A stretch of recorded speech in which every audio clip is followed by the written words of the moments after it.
अस्सलामुअलैकुम, मैं हूं चौधरी शब्बीर। ये मेरे पीछे जो ये प्लांट नजर आ रहा है, फ्रूटिंग नजर आ रही है, बेर है। इसकी उम्र है 6 महीने। इसके ऊपर पत्ते कम और फ्रूटिंग ज्यादा है। और सबसे मजे की बात है, ये सीडलेस है जी। अभी ये कच्चे हैं, पके नहीं है, लेकिन फिर भी इनका साइज देखें जी। ये ऐसी फार्मिंग है जिसके ऊपर पाकिस्तान में किसी का ध्यान नहीं है, जिससे हम अच्छा खासा ज़र मुबादला कमा सकते हैं। बेर के अंदर अमरूद और सेब से ज्यादा न्यूट्रिएंट्स होते हैं।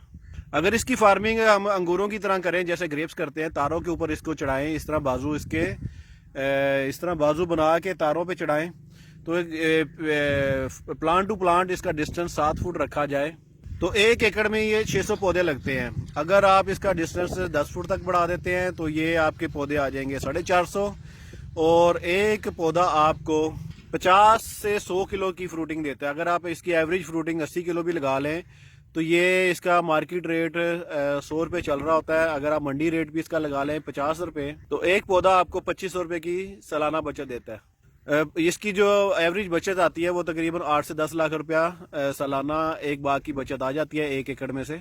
लेकिन इसकी फार्मिंग करते हुए आपको रिवायती जो बेर मार्केट में मिलते हैं, या जो हमारे पंजाब या पाकिस्तान में जो बेरों के दरख्त मिलते हैं, उनसे हटके फार्मिंग करनी पड़ेगी। आपको जदीद और नए प्लांट जो हैं ये लाने पड़ेंगे।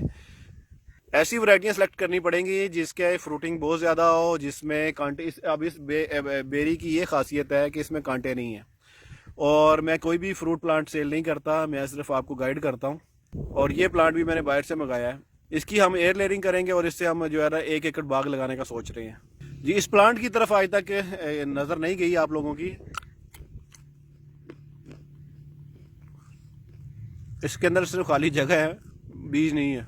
और बहुत मज़े, कच्चा होने के बावजूद ये स्वीट है जी। ये कम पानी वाली कम ज़रखेज़ ज़मीन में कामयाब है।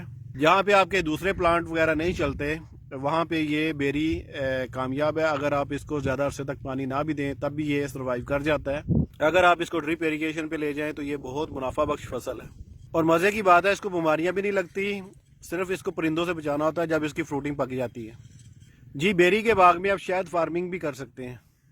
कोई भी फार्मिंग आप करना चाहें उसके ऊपर अच्छी तरह स्टडी करें, और उसके ट्रायल बेस पे आपने कुछ प्लांट लगाएं। वो प्लांट अगर आप 2-4 साल लगा के उसका फ्रूटिंग का अमल देख लें, उसकी बीमारियां देख लें, उसकी मार्केट वैल्यू देख लें उसकी फ्रूटिंग की, तो आप कभी भी नाकाम नहीं होंगे। तो ये एक नया आइडिया मैं आपको दे रहा हूँ फार्मिंग के लिए। बेर फार्मिंग वैसे तो पाकिस्तान में हो रही है, लेकिन वो उनके जो प्लांट हैं वो रवायती प्लांट हैं जिनसे कोई इतना ख़ास मुनाफा नहीं उठाया जा रहा।